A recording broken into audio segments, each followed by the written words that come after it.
Take video. Button. Stop taking video. Button. Hi, my courageous cougars. Today is National School Librarians Day, and I am blessed to be your Viola Cobb Cougar librarian. We are going to read The Library Dragon by Carmen Agradidi and illustrated by Michael P. White. And the publisher is Peachtree Publishers. Sunshine Elementary School had a big problem. The new librarian, Miss Lotta Scales, was a real dragon. Miss Lotta Scales was hired to guard the library, and she took her job seriously. Hundreds of new, clean books replaced the old, smudged ones. These shining gems nearly lined the shelves of her library lair in perfect order. No 398.2s in the 500s, and absolutely no fiction among the biographies. There's Miss Lotta Scales.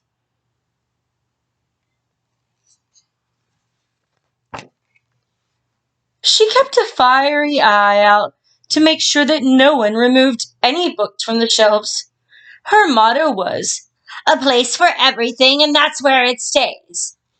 The very thought of sticky little fingers touching and clawing, clutching and pawing and clawing and smearing and tearing her precious books just made her hot under the collar.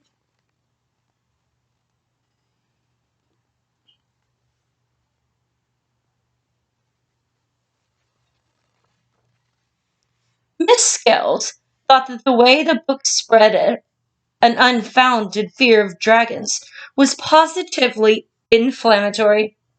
Books that depict cruelty to dragons should never have been published in the first place. She got fired up about this. She just didn't discard the books she didn't like. She incinerated them. The kids watched in awe.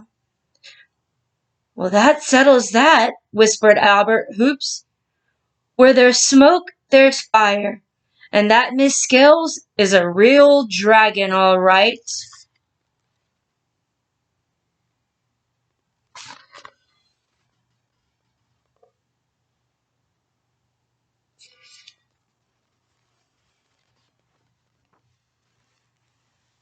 Not surprisingly, the kids at Sunrise Elementary School began to dread Library Day.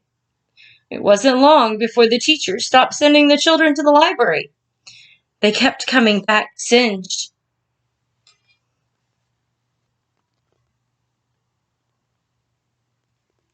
Using context clues, if you know that a dragon breathes fire, singed, it means burned.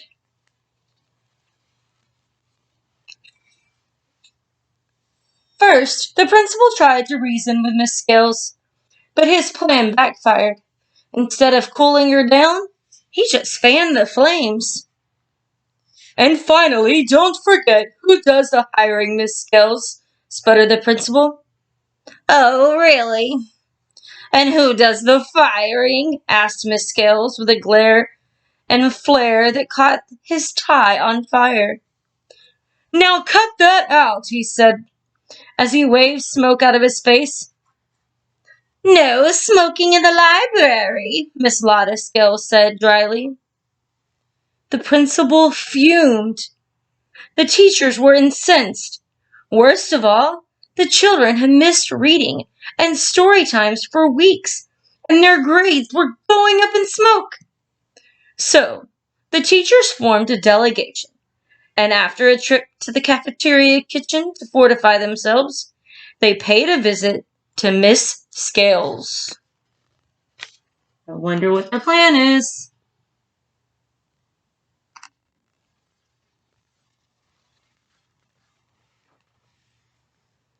Miss Lotta Scales smoldered as she listened to sweet Miss Lemon, the kindergarten teacher.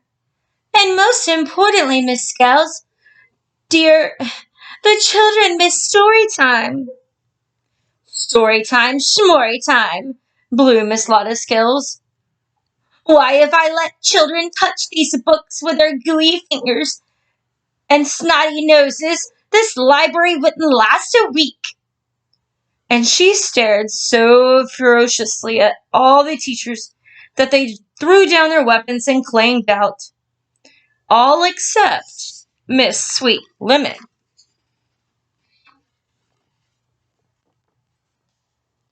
You know, Miss Scales, we all love books as much as you do, but the library belongs to the children. Good night, Miss Lemon. You slay me. Why, the idea of story time is simply medieval.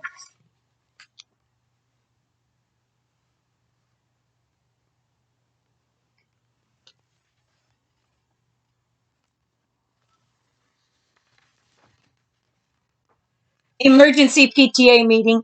Topic: Dragons Now. The myth, the mystery. Speaker: Sir White Knight. As you see, Miss Lemon is running away from Miss Scales. As usual, the dragon had the last word. That Miss Lemon is a real spitfire, chuckled Miss Scales. But she had spewed so much smoke and fire at sweet Miss Lemon that she had to lie down for a nap. She really was dragon. In fact, she was burned out. Being a library dragon can be such a lonely job, she mumbled sadly to herself, as she heaved a mighty sigh and closed her scaly lids. It was at that very moment that Molly Brickmeyer accidentally wandered into the library.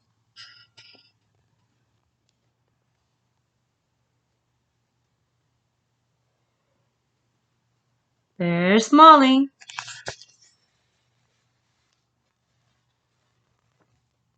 Molly, you see, was on a quest.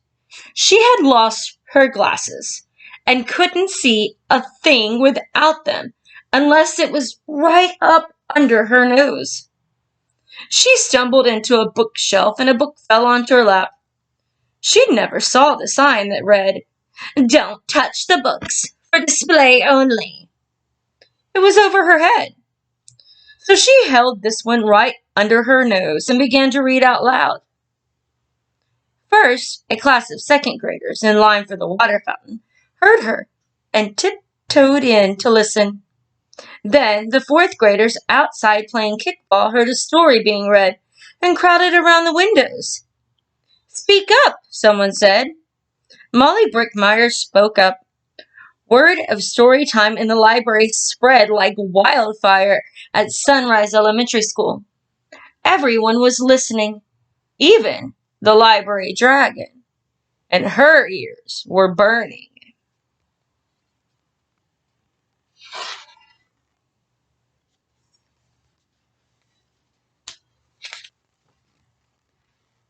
Slowly, Miss Lotta Skills rose up from behind a bookshelf and looked at the boys and girls huddled around Molly. She'd never seen anything quite like it. The children looked like they belonged here. "I love you, Snuff," Molly read on as all the children listened. "Give me that book, Molly Brickmeyer," roared Miss Scales. Molly held the book cheerfully toward the scaly blur. Miss Lotta Skills took the book and eyed it suspiciously as it hung from her claw. First, she sniffed it. Then she checked the spine for cracks. Then she checked each page for stains and smudges.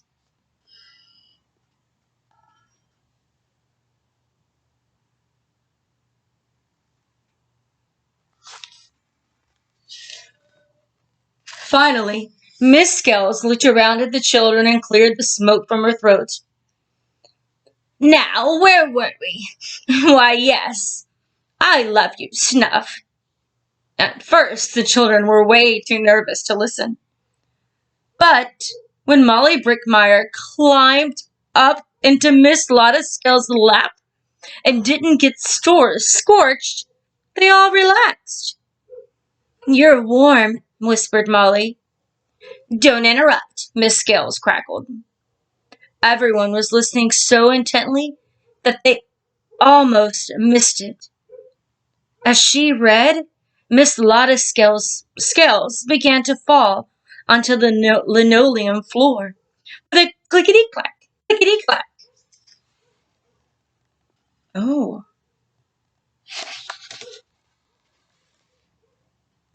Clickety-clack, until all that was left was Miss Lottie, librarian and storyteller, sitting on a mountain of yellow, green, and purple scales, with Molly Brickmeyer, dragon slayer extraordinaire, on her lap. The rest of the children warmed up to Miss Lottie right away.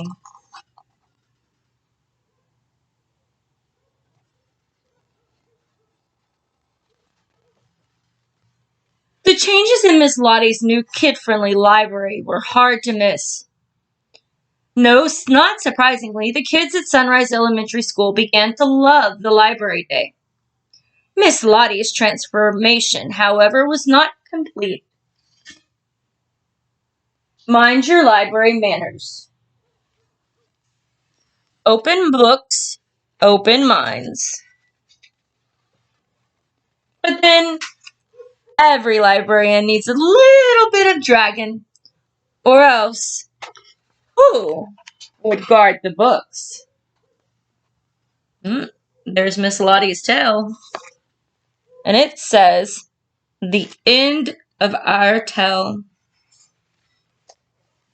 Being a librarian is a fantastic job to have. In this book, there were lots of fun play on words. See you soon.